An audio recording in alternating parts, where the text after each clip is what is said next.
Welcome to another episode of Gleaner Sports Live. I'm Daniel Wheeler. Thank you so much for joining us. We're going to be jumping into the pool today for episode 10, our double-digit episode. Thank you so much for being a part with us for 10 episodes. We're delighted to be talking to today Yona Knight-Wisdom, 2019 Pan American Games silver medalist and Olympian. Hi, Yona. How are you doing? Hey, man. I'm good, thank you. How's it going? I'm not doing too bad. Thanks for joining us for episode 10. Absolute pleasure. Looking forward to it. Cool, no problem. Well, guys, remember, please make sure that you get any questions that you want for Yona during this hour. We'll try to see as we can get as many as we can. I see that you have the Manchester United jersey on. I'm sure you knew what to expect. The game's on right now. I got it on. I can't lie. I got it on just in the background, so I can keep up with the scores as it goes on. Just so I'm like up to date. But yeah, gotta represent. Well, that definitely must be, you're endearing yourself to the, Manchester United fans that are in Jamaica, and there are a lot here on the island. So definitely You'll get big points from them.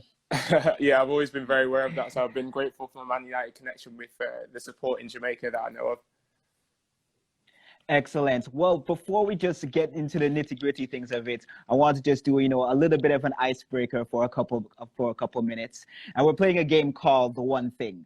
And basically you must, it's the one thing that, things that you do in everyday life and basically running on competition. So just a quick thing, for you. So you ready? Just 4 quick questions.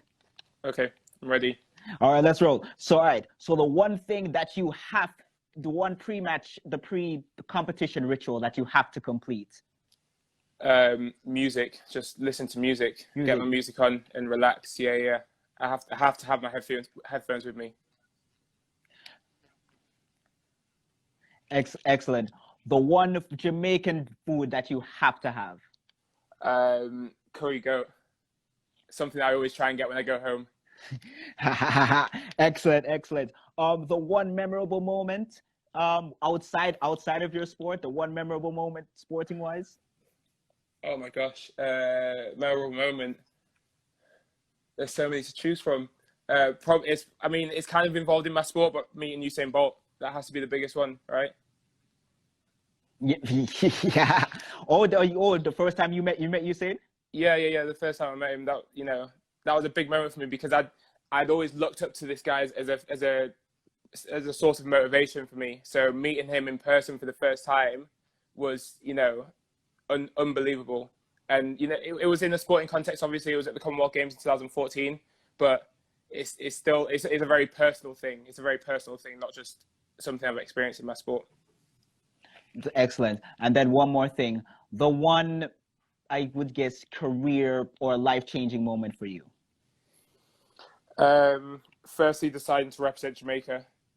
No, actually, that's the only thing. Yeah, choosing to represent Jamaica in 2012. That has changed my life in the most positive way. Excellent. Well, that's for playing. I think we did all right. Well, Yona, I wanted to start off with, how have you been doing during this pandemic? I know it hasn't, like you, all athletes have been affected, been not able to train at the facilities. So 4 or 5 months in, since lockdown and as the measures are being eased, how have you been coping? I mean, firstly, I can't believe it's been over 4 months of lockdown. It's absolutely mind-blowing. The time has actually gone really quickly.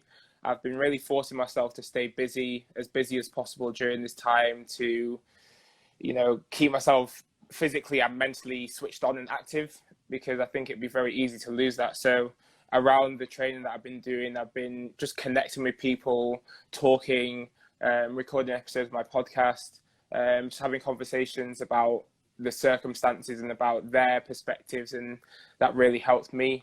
From a training perspective, I've just been working as hard as possible from home, doing as much as I can do, which has been okay. It's been difficult at times, I go through waves of intense motivation where I'm feeling really good, and then waves where I just can't be bothered. Basically, you wake up in the morning and you know that you got to go and train in your living room where you normally sit and relax and watch TV and eat food and things like that, and I got to change that into a training environment. That's been quite difficult, but I feel like I've managed it well, and I feel like I'm ready to return to the pool with a good physical position. I don't think I'm gonna have to be playing catch up too much. A lot of, especially considering, having been in the pool for over 4 or 5 months, I've talked to a lot of swimmers, swimming coaches lately, and they've been expressing that, their young swimmers have somehow, kind of a little bit lost motivation in a sense, being away from the pool so long. How have you been able, to keep up that kind of drive? Because I know at times you said there must be periods that are very extremely difficult to even get up and continue in-house training. Yeah, the motivation side of it for me has been pretty straightforward, actually, because I know my goal, I know what I want to achieve, which is to qualify for the Olympics. And unfortunately, that goal just got pushed back a year, so I had to reevaluate how I was going to go about achieving that goal. So I quickly figured out that I had to use this period of time to build a foundation before I went back into the pool, whenever that is. I can imagine it's been very difficult for the younger people who don't necessarily have that big goal to aim for, the very clear and obvious goal. Where as athletes, we're very used to having competitions frequently, every month or every couple of months. So you always have this goal that you're aiming for over and over again. That's what all your training is geared towards, but all of that was taken away. So as I say, for me, it was easy to just switch my focus that I was aiming for the goal of the Olympics in a year's time. But, it was still hard not having those competitions in between to aim for, every couple of months, because it just felt like I was training hard for not really much reason. And that was quite difficult. Yeah. I know that definitely, because being back in the pool will probably be one of the most important steps you're going to take. And recently, England just released the guidance that outdoor pools are now open, but indoor pools will be open on July 25th. Am I to understand that your base right now is in Scotland, in Edinburgh? Yeah, that's correct. Okay. What has been the guidance? Since that announcement, has any guidance been from the Scottish government in complying with the English guidelines? Yeah, so there's actually some exciting news from me this week, in that this program called Scottish Swimming, which manages obviously all aquatic sports in Scotland, they've been working closely with the government, and they've created a plan to return to the water from July 20th, so this Monday coming. Unfortunately, I've been included in that plan, even though I'm not a Scottish athlete, because I'm considered a professional international athlete. I've been able to be included in this group who can return to training up here, but it's all the way up in Aberdeen, which is 2 hours further north than Edinburgh. So we're going to be going up there on Sunday night, staying through to Friday. Then I'll come back down for a couple of days and then head straight back up for another week of training up in Aberdeen. But it's a little bit inconvenient, obviously, that it's that far away, but I've got to take that. There's no way I could say no to that. Can you talk about in terms of the process, because obviously it must have been frustrating for you that there's a lot of things have been opening back up in the UK gradually. Yeah. And pools and gyms were still among those that still needed, a little bit more time. What has been the waiting game like?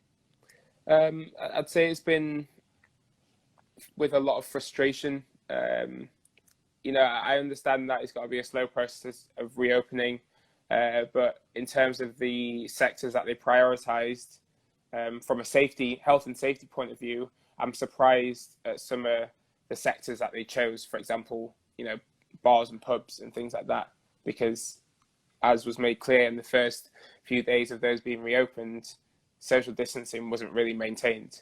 Whereas I'm certain that social distancing will be easier to maintain at a swimming pool or a gym, because people are going there to get fit people aren't going there to pick up any illnesses or anything like that. So they'll take extra precaution more than in a bar. So that's probably the frustrating bit for me. There has been a lot of work going on behind the scenes. It's been made more difficult for the governing bodies like Scottish Swimming and British Diving. The government rulings and legislations has made it more difficult for them in terms of making a plan to reopen, because I don't think it's been that clear.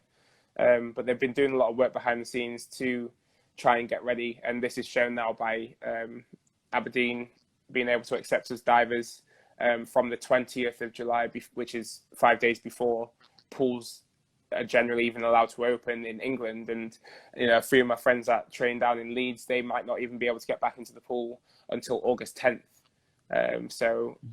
Because I don't think they're ready yet. So that's going to be difficult for them. But yeah, I'm very fortunate to be in the position I am. Okay. I know that you're itching to get back. What in terms of seeing this process and everything, what does that say to you in terms of the reopening? The reopening of the country. Now being allowed. To finally get back into the pool after 4 or 5 months. Yeah, it's going to be interesting. Obviously, everyone's going to react differently. Actually, in various sectors, everyone's going to react differently to their return to work or training or whatever it is that they normally do, because we've had to all, adapt to this new way of life, almost like living and working at home. So it's actually going to be strange, probably going back to a pool twice a day, every day, for me, and being in the water and all the elements of diving that I haven't been able to experience for the last 16, 17 weeks. It's going to be strange to get used to that again, but hopefully it won't take too long before I get comfort. So I'm just looking forward to getting back in and seeing what happens, really. Well, we have some friends here from Canada, from the United States here joining in the chat. Thanks so much. Remember, make sure you get those questions in. I wanted to, in terms of, to segue for a little bit, because since you've represented Jamaica, you've been in terms of gradually coming to your own. Won the Pan American Games silver medal in the 1 meter springboard last year. But in terms of, for those who I guess not familiar in terms of your bringing, can you tell us a little bit about your origin story in terms of your love for diving, and how did you decide that you wanted to represent Jamaica? Yeah, so I mean, even before I was born, my dad left Jamaica when he was 14 years old in 1960, kind of moving with family, and he ended up in the UK on his own, having to figure out his way up north to Leeds to meet up with his mum. So he had a bit of a difficult journey there. And my mum did a similar thing. She moved from Barbados when she was 18, but she actually went traveling around the world doing missionary work before then settling in the UK. So yeah, that's where I was born, Leeds in the UK in 1995. I basically spent my entire life in Leeds until the last couple of years I've been in Edinburgh. But that's where I went to school. It's where I started diving in 2004 after the visit of the Leeds Diving Club to my school. And I was really fortunate because my mum took me to swimming lessons when I was younger to make sure that I had that very necessary life skill, I believe. And I also did gymnastics lessons when I was younger as well. So I had the perfect foundation for diving. As soon as I got involved, I loved it from day one. And I think I impressed some of the coaches as well from day one, which made me stand out to them, which was good. I was doing both gymnastics and diving for a little while, so I had to figure out which one of the two I was going to focus on. And diving just was the one that was for me. And yes, just stuck at it, slowly got better and better over the years. Enjoyed all the friends that I made around the country, and then as I started traveling around the world, enjoyed the pressure of competition. I enjoyed just everyday training. It was just so much fun with the people I was around. And it came to that point where I was trying to represent Great Britain, but I never felt like I got any faith put in me from the selectors. So my coaches saw a lot of talent in me and asked me if I would be interested in looking to represent the country of either my mum or my dad. So I selected Jamaica. That was one that stood out to me the most, and it was also something that I hadn't really experienced too much before. My mum had taken me to Barbados a number of times when I was younger, but my dad had never taken me to Jamaica, and I don't actually know the last time he'd been back to Jamaica, to be honest. So I had never experienced that side of me, and actually choosing Jamaica, yes, it was a great nation in terms of sport because what the people had done in track and field, but it was almost like a journey of exploration and understanding more about my background and my culture and more about me. And it's been an awesome kind of 8 years of learning about it, and I've got to understand myself a lot more during this period of time. And it's a decision, as I said earlier, it's a life-changing decision, and it's a decision I look back on and I'm glad I made. Yeah. Well, you talk so much about in terms of I guess discovering your own identity during this this process. What were the things that you kind of learned about kind of yourself representing Jamaica for as long as you have now? I guess it's like just like my attitude about certain things, the way that I carry myself and present myself, things like that. The way I think about things, I don't know if it's, I guess I just picked up a lot of things from my dad, but then because my dad's, the Jamaican side of my family, I just assumed that was my Jamaican traits. A pretty laid back, relaxed style, but also very willing to put in the work necessary to achieve as much as you can. Not letting anyone stand in your way to achieve what you want to achieve. And I see the same thing in Jamaican people and Jamaican sport. Like, people do what is necessary, everything that is necessary to, live their life as best as possible, whether that's for their family or within a sport or in their business or whatever. And it's just little traits like that I've always seen within me when I was growing up, but I never knew where they really came from. And as I've got to know more Jamaican people, got to explore the country a little bit more, I've really started to understand that. And I guess also another main thing is my love of warm weather. Yeah. my love of warm weather. I think that definitely comes from my Caribbean roots for sure, Jamaica and Barbados. Pretty sure that you would have that trait, considering that the UK is notoriously known for rain and thunderstorms and the changes in between. Yeah, seriously. But some of my friends just enjoy walking out in the rain or walking in wind and things like that. I'm like, no, I need the sun, I need the sunshine, I need the warmth. And it's very frustrating because the weather is just so inconsistent here. I don't like the inconsistency. Like, you could go out and it could be lovely and sunny in the morning, and then by the end of the day, it's a horrendous storm or something like that. Whereas in Jamaica, it's pretty much guaranteed sunshine all the time. And when it rains, it's still even like quite warm, and it's going to hit you hard, and then it's probably going to leave, and then you get nice sunshine, so you warm back up again. So yeah, I that's the part of the UK I don't really like too much. Man, I can understand that. Recently, you posted something on Twitter, basically, giving an overview in terms of your background, from your mom's side and your dad's side, and it's all pointing to, in strengthening the Black Lives Matter movement. Why was it important for you to basically unveil, your upbringing and your background and your interest, as a male Black diver, in order for persons to get the message of social justice and social change? Yeah, this movement's been a huge one for me at this time. It's a shame that it's happened. It's happened so massively now, and not for all the other previous times where a Black man has been killed by a police officer or something like that in America, because it has happened numerous times going so many years back. And people have stood up for it. I heard someone say, not too long ago, if 1968 had the social connectivity that we have now, then the things that happened then would have been very different. And I think that the uprising, for lack of a better term, would have been even more prominent then, just like we're kind of seeing now. So yeah, seeing what happened, it made me realize that it's actually bigger than just police brutality, which is probably the reason why I'd never really commented too much on it before, because I thought it was just limited to police brutality. I didn't pay too much attention to it in a deeper respect. But seeing that and seeing the responses from many Americans, especially, it really resonated with me that Black people have been treated unfairly for a number of years in the US and in the UK and in many other places.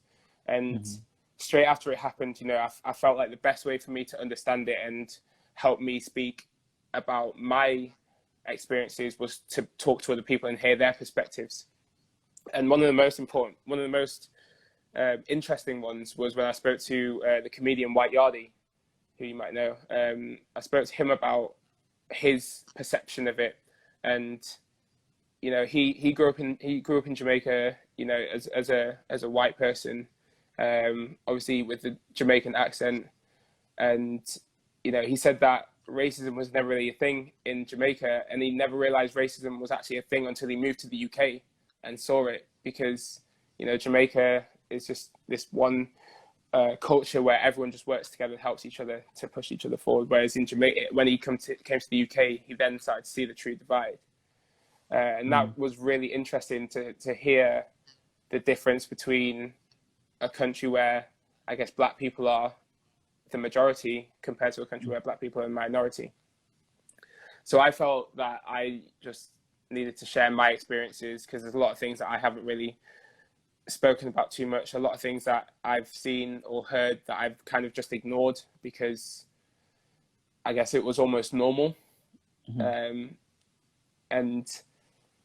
I felt like if I can try to speak about it and share my experiences, then that might help other people speak about their experiences, and also then help other people understand our perspectives and what we are seeing. Because, well, I mean, even me, as a Black person in the UK, I have not experienced any of the injustices that you've seen amongst many people. I've not experienced that. I've been a very privileged. I've had a very privileged life. I've been very fortunate that my parents put me in good situations, allowed me to just take up as many opportunities as possible, and fortunately for me, I took hold of those opportunities and did as well as possible with them.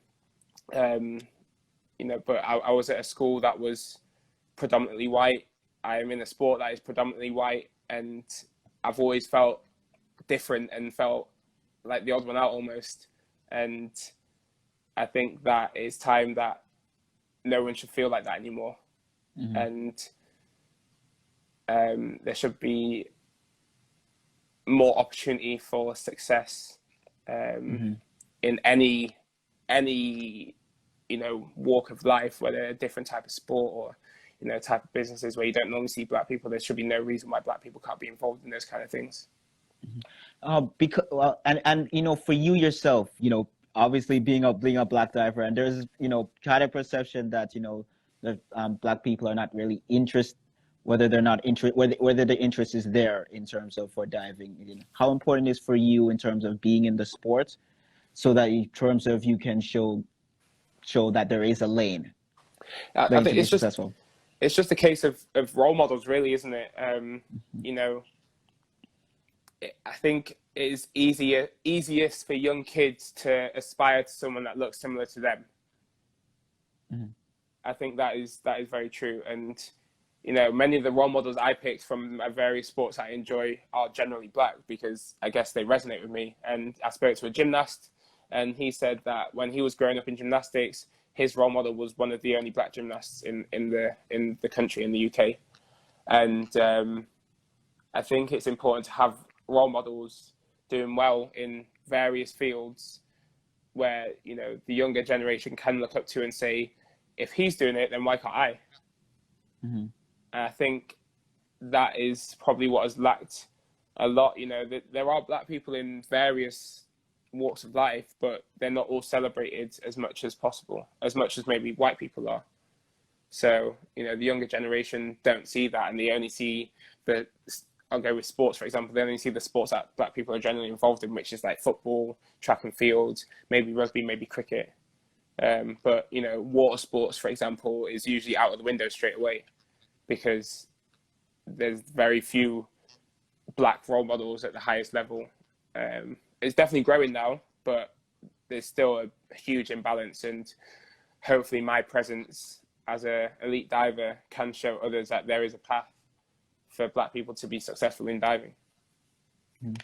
I wanted to bring it very local because, you know, obviously you hope that, you know, what you're doing here will unlock in terms of another generation, as it were, of black divers. But putting it local in terms of from a Jamaican's perspective, since, you know, started representing Jamaica and the growth and success you have, in terms of how has the interest been in terms of in your sport locally here? You know, I've seen it slowly grow over the years. Like, I get a little bit more media attention now, now that I've achieved a little bit more in diving, and I feel like I'm pretty comfortably on the world stage. So that's a big part of it.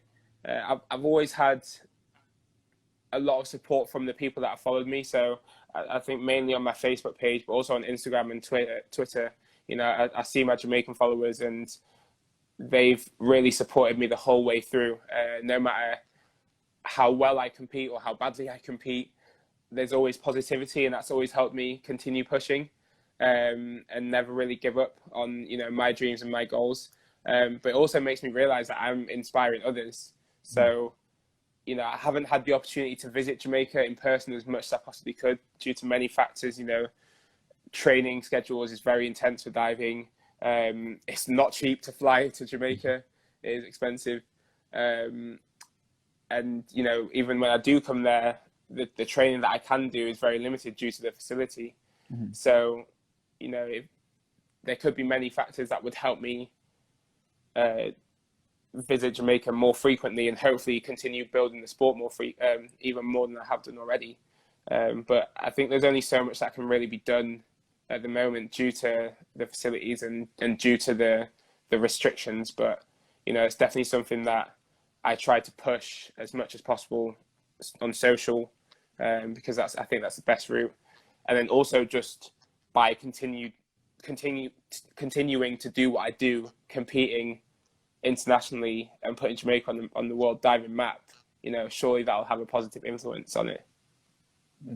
Do you have any considerations of all of even, you know, whether you just when you eventually you decide to call time on your career to coach it in Jamaica, to come here to Jamaica to coach to help the next generation of divers in that way? Yeah, I mean, it's something that I've thought about a lot, and it's something that I still need to figure out because, you know, I need to think about what I think I'll be best in. And I do coach at the moment. It's something that I've been doing for the last 7 years or so. So I'm pretty comfortable as a coach. I just don't know if coaching is the role for me, for what I can bring. I think, you know, I am very, very interested in assisting the growth of diving in Jamaica as much as possible, whether it's from a coaching basis full time or whether it's from a different, you know, role. Then I need to figure that out. But in one way or another, I'm definitely going to be involved in diving in Jamaica. And, you know, as I say, there's many things that I can potentially do in, but just continuing to compete internationally and continuing to be the figure that people see in the best way possible is I think the best I can do at the moment, and whilst I'm still training, and you know, hopefully even before I retire there will be something in place, you know, maybe even a coach there that has experience in creating and building and growing a program, because it's a lot more than just diving knowledge, which, you know, I'm comfortable that I have a lot of diving knowledge, but I don't know if I'll be able to coach and run and manage and develop an entire program. I don't know if that's going to be in my skill set. So that's something I need to figure out. But hopefully the foundations can be laid before I even retire from diving. Or at least, well, you know, the last time you were in Jamaica, it was for the the RGR Gleaner Sportsman Sportswoman of the Year awards. What was in terms of that experience like for you? You know, the first time that you yourself being nominated for Sportsman of the Year and being among a very, you know, elected cast, you know, of high quality local athletes. I mean, first of all, that was a roller coaster few days. Literally arriving in Jamaica, and just doing so many things for the 2 days that I was there, or 2.5 days that I was there. It was very busy, but yeah, it was incredible to be considered and recognised amongst that group of people. You know, I was very grateful to be nominated for the awards, and to meet some of the athletes and get to know them a little bit better, just have conversations with them. That was really interesting for me, and just like knowing that I'm appreciated in the Jamaican culture. You know, being from the UK, being from this far away, it's hard to know all the time how appreciated I really am. But you know, being able to travel out there and be amongst it was really awesome. So you know, it was nice to sit alongside to Jay Gale. You know, what he did last year was ridiculous, absolutely ridiculous. It was nice to be there alongside Shelly Ann, because you know everyone knows how incredible she is, and you know, although I was a bit I was unhappy the following morning when Shelly Ann had a like 5K run walk right next to the hotel the next morning at like 5:30 a.m. and that the music woke me up, so I went down and had a little look at the start. So I was a bit upset about that, but you know, it was just being amongst those people. You know, they're people that I've looked up to for a long time, even before I represented Jamaica. Like, I remember watching, as I say, Usain and Shelley run in Beijing, and Asafa and all of them run in Beijing, and they're massive inspirations for me. So it was great to be alongside them. Well, but you also talked about, you know, being able to, you know, to give in terms of the members of the local swim club and national swimmers, you know, diving lessons, and what an experience that was.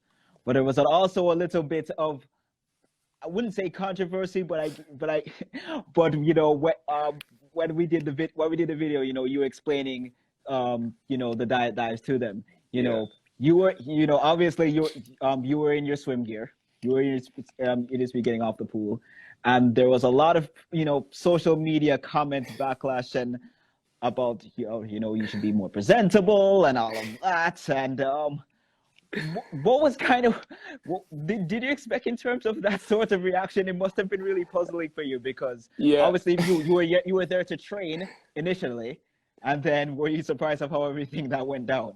Yeah, I mean, honestly, I was extremely surprised. I did not anticipate anything like that happening. I found it quite funny, to be fair. I found it quite funny and entertaining, to be honest, because, you know, as I say, I just didn't expect any of that to happen. I understand some of the reaction that I saw, because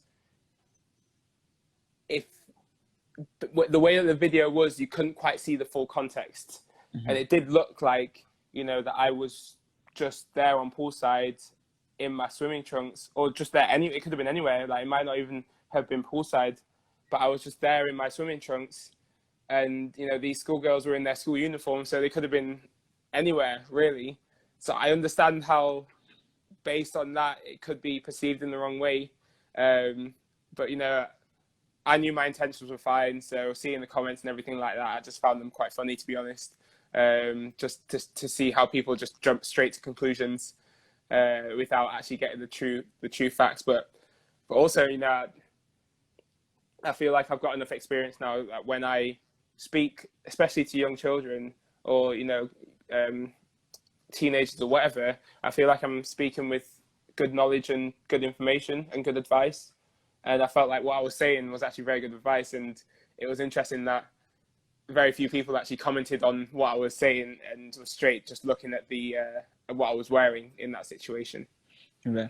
And you know, you know, because you know, there's a lot of national swimmers, for example, Senator Alvaranga, our national junior swimmer who's doing really well. Yeah. She was saying that that that seeing what you do has inspired her, and maybe she may be a little bit considering diving.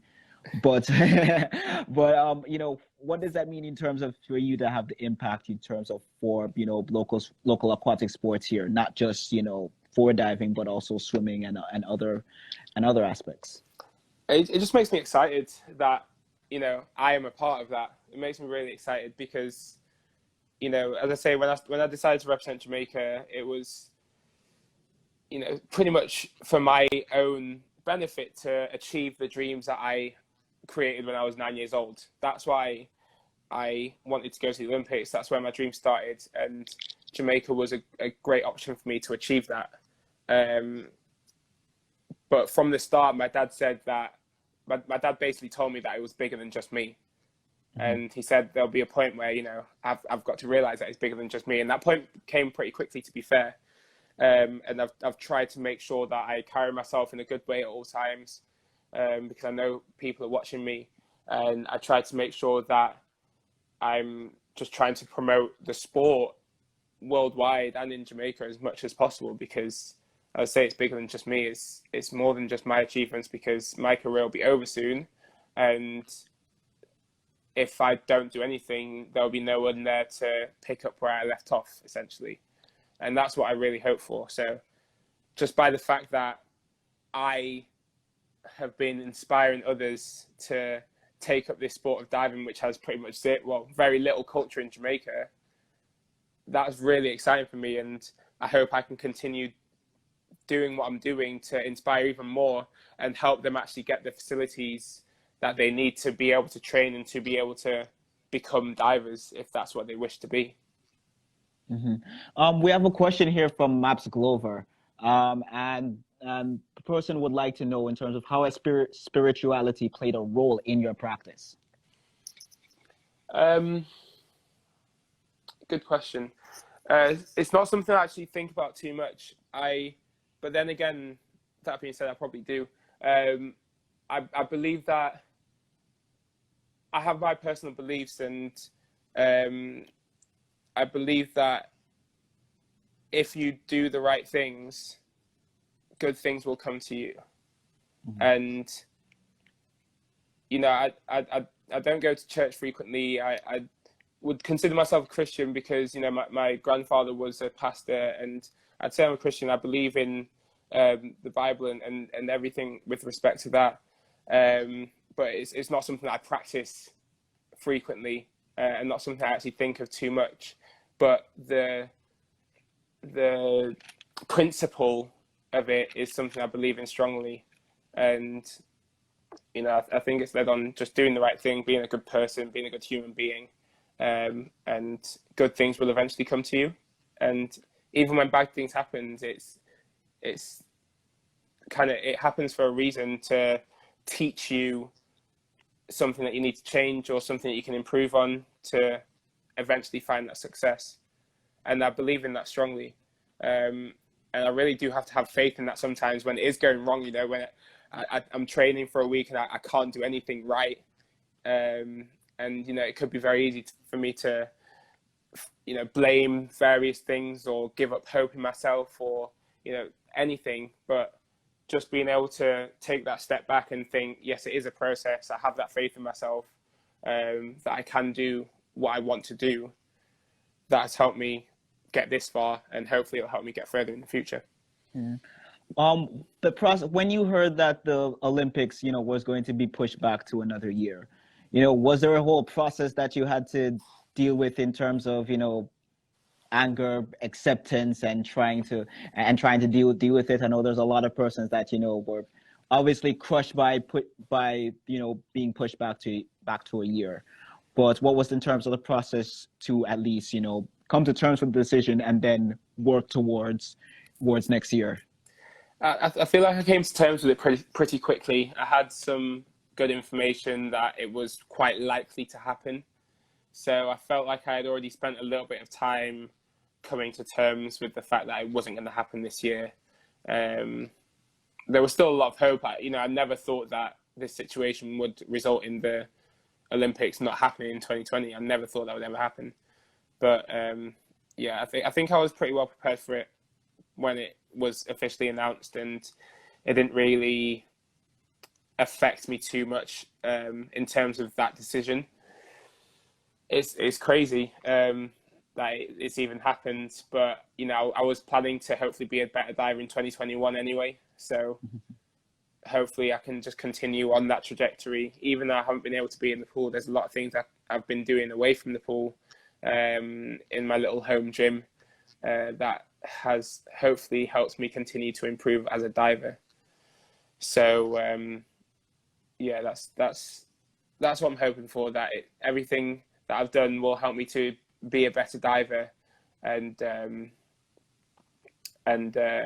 just have a good 2021 basically. Okay. And in terms of having a good 2021, I understand that the first qualifying event has recently been rescheduled for next January. Yeah, February. Next February. Yeah. Now that you're getting, most likely back in the pool starting next week, what will be in terms of now preparations? Is it going to be different? Is it going to be full on intensive from now on till February? I think it'll actually be the opposite. I think it'll be quite slow. I tried to maintain a high level of intensity from the start of lockdown through to now, just to end the season as I normally would. So I think, it's just under 7 months now until World Cup in February, I think. So yeah, it's going to be a pretty slow, gradual build up in intensity. As I say, it's been a long time since we've been in the water, and there's a lot of things that we got to get used to again. So we don't want to put ourselves at any risk of any unnecessary injuries, and get our bodies back used to the impact of the water and the impact of the board even. That's going to be very unusual after so long out. So yeah, it's going to be a slow and gradual build up. And again, we're not going to have the frequent competitions again. I don't know when my next competition is going to be. So, who knows what that's going to look like. It could well be that the World Cup is my first international competition since February this year. Mm-hmm. So that's going to be tough to handle. So we're going to have to get creative with how we prepare for next year. Mm-hmm.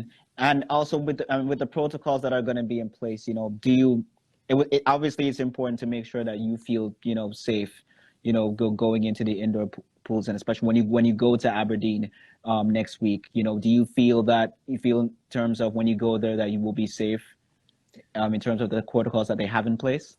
Yeah, 100%. I mean, we had to sit through an hour and a half athlete briefing where they spoke all about the protocol at the pool and how social distancing is going to be maintained and what we have to do to make sure that we're all as safe as possible, us and the coaches and staff. And we had a one-on-one kind of medical screening today. We signed an opt-in form. So I feel like everything's been done to make sure that the return to training is safe for anyone and everyone there. And it's limited numbers as well, so it's not going to be busy. So yeah, I feel completely safe. But I mean, regardless, I think as soon as the opportunity to return to the pool was given to me, I was signing that form regardless of what they said almost. I could have not sat through all that and signed the form anyway because I'm that keen to get back in the pool. But yeah, no, I'm completely content with all the protocols and everything, and I'm sure it'll be completely fine. There's something that I have to ask because in terms of your fandom with you're a big Manchester United fan, as we said at the top of the show. So how did you get in terms of your love for the team, and most importantly, how has it been for you to at least to watch them, post the lockdown and seeing Project Restart, come into play with now 2 more games to go in the season? Yeah, well, I've always been a big football fan from when I was younger, but I never had that team to support. My dad coming from Jamaica, I don't think he says he's a Leeds fan because he lives in Leeds, but he never really put that upon me. Mm-hmm. So it was actually my best friend that I grew up with who his dad is from Northern Ireland, and because of that connection with George Best at that time, he was a big Manchester United fan, and because I spent so much time with my best friend growing up, I just became a Man United fan. And he recently shared a picture with me when we both went to our first United game. I think it was in 2006, something like that, maybe 2004, one of the two. But there's both of us young with our United tops on, like looking very excited for the game. So yeah, no, I've been a very strong United fan since then, and obviously in recent years it's been a bit difficult to watch, unfortunately, since Ferguson left. But just the whole project restart and all sports just starting to return, it just gets me excited. As I say, like, I'm a big football fan, but I'm a big sports fan in general. Like, I will watch everything and anything. I've been watching the test series between England and West Indies. I've always been kind of split when it's been an England-West Indies game because I live in England, but I've got such strong roots with the West Indies, so I always feel like I support the West Indies because of my parents. So I've been enjoying that. I watched the Formula One return. That's been exciting. I've been watching almost every game in the football restart, and it's helped that my team is doing quite well, and we're in touching distance of the Champions League spots, which did not look likely a long time ago. It did not look likely whatsoever. So it's exciting, and I'm enjoying the process. It's getting my own competition juices flowing.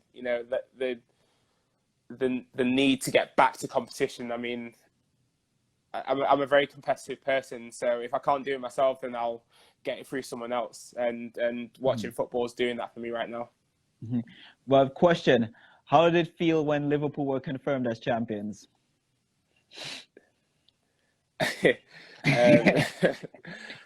Well, I've got a number of friends who are Liverpool fans. One of them being Dalton Myers from the JOA and Leighton Levy from Nationwide. And I'm in contact with them, and I tried to offer my congratulations as soon as possible so I could get it out of the way and move on with my life. I'm talking from like January. I was like, it's going to happen, so can I just give you my congratulations and move on? But he was like, no, you got to wait until the right time. Even though I knew it was coming, it still hurt when it was officially confirmed, and it still hurts me, to be completely honest. But they played fantastic football this year. You can't fault what they've done. It's been ridiculous, absolutely ridiculous. And the same way that I'd look at a diver that has smashed the competition, you just got to appreciate and admire it, regardless of how it affects me or affects my team. So they did well, but hopefully it won't last very long. Because I know there was a lot of other fans, not fans of Liverpool, but other fans, especially Manchester United fans, especially when they were trying to get Project Restart going, and they were saying, you know what, maybe the season being null and void may be good because Liverpool are not going to win the title, and all the repercussions. Were you in that camp? No, I mean, there's another reason as well. We didn't want to see Leeds United get promoted either, because the Leeds United rivalry, and they're now 1 point away from promotion after 16 years out of the Premier League. So, that's going to be something else. But no, I wasn't in the camp of the season being declared null and void because, particularly with just the general return to sport for everything, football was always going to lead the way because they have the finances to pay for the tests and everything and do it properly. So they were going to lead the way. So as soon as football proved that they could come back with safety, then it's more likely for other sports to be able to return back with safety. So no, I was definitely keen to see football come back, to watch it as a fan. As I say, I love watching it, but also to show that sport can come back in 2020. So basically saying that, the way that football managed to get started and come back, starting with the Bundesliga, basically was the blueprint for all sports, especially your sports, to return, because you felt that if they weren't successful, then any other sport would have a lot of problems. Yeah, no, 100%. And the success in football was so important because, as I say, they have the finances to get it right. So if they got it wrong, then it would have been very difficult for other sports to think, oh, yeah, we maybe we can get it right on a smaller budget, that I think it would have been a longer process. So it was good that football was there, ready to go, show how it can be done, even with their budget, and then different sports with a lesser budget can, find cheaper ways to do things or make sure that they do it in the right way, but obviously not spending the same kind of money as football do. So I think the return of football was probably the most important for sports in general, particularly in the UK, because I know it's obviously British national sport and it's different for other parts of the world. But yeah, for sport to return in the UK, I think it was very important for football to get back on track ASAP. Mm-hmm. Well, one of our commentators, one of our at least viewers, saying glory, glory, Man United. Apparently, they just took the lead. Yeah, no, I didn't. I actually didn't say anything. I was going to interrupt, but I actually didn't say anything out of respect. Yes, they took the lead, and obviously some very good news. 15 minutes to go, 1-0 Man United against Crystal Palace, and obviously that must be news to you. But it must be a pretty bad week to be a Manchester United fan, because 1, Liverpool winning the league, and then possibly 2, Leeds United basically on the brink of promotion. Yeah, I mean, that's the way football goes, isn't it? It goes in cycles. We're building a strong team now, and there's a lot of positivity around Manchester United. So who's to say that we aren't in contention to take the title back from Liverpool next season with some good recruitment? That could well be possible with the speed of improvement under Solskjaer. So that's exciting, and I think that's definitely possible. And then we just have to beat Leeds as much as possible next season. But they're going to be big games. Well, and finally, one more question as we close it off. You mentioned in terms of being able to meet Usain at the Commonwealth Games. Just quickly, what was that? How that interaction meant to you, and how that basically shaped you to the person competitor that you are now. Well, just knowing that I was going to be on the same team as him was, hugely exciting, especially because it was my first games.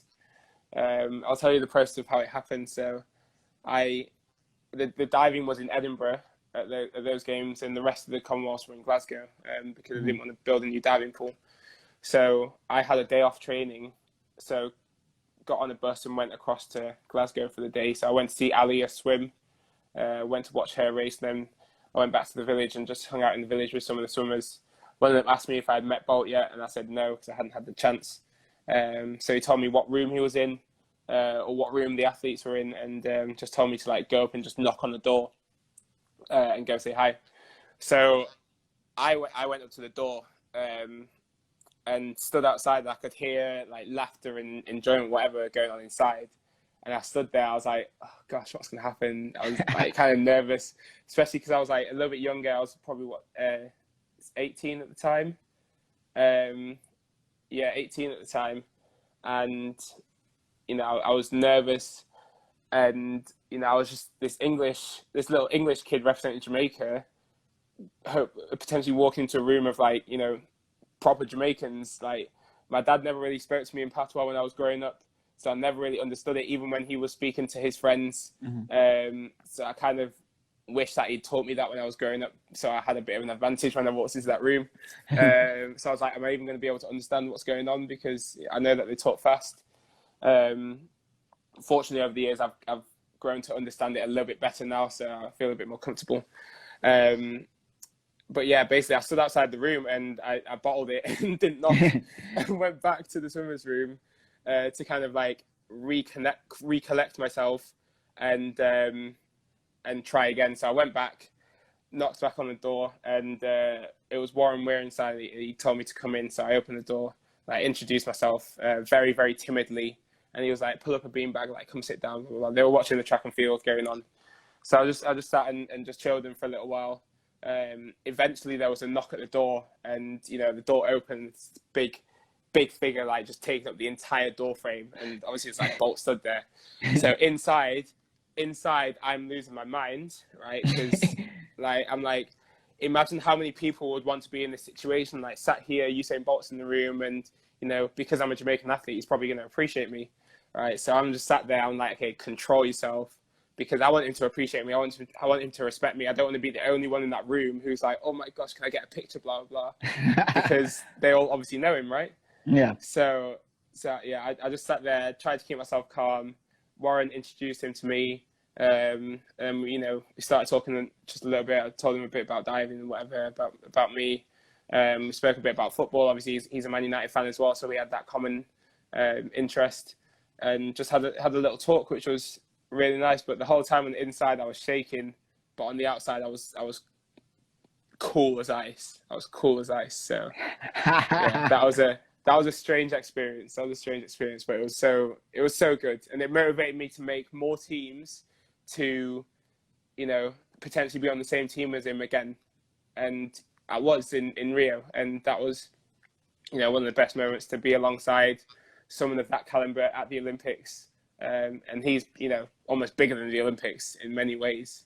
To be on the same team as him there was unreal. Well, that was definitely must be a rewarding experience. Someone just commented, Yona wasn't about to fangirl. pretty much. On the inside, I was going crazy, I tell you that. Well, Yona, man, thank you so much. We really, really appreciate the time. Really appreciate the perspective. All the best when you go back to training, and all the best for 2020. And I guess good luck to the Red Devils. Hopefully, they'll be able to complete the job. Fingers crossed. We're 2-0 up now, so we're looking good. All right, Yona. Thanks much. Take care. Thank you very much, man. Hope to see you soon. Bye-bye. Take care. You too. Bye-bye. Thank you guys so much for participating and sharing with us. Thank you so much for watching episode 10. This episode will be live tomorrow on YouTube, so make sure you like the video, subscribe to the Jamaica Gleaner YouTube page, and make sure you also follow the Gleaner Instagram page for more updates on more guests.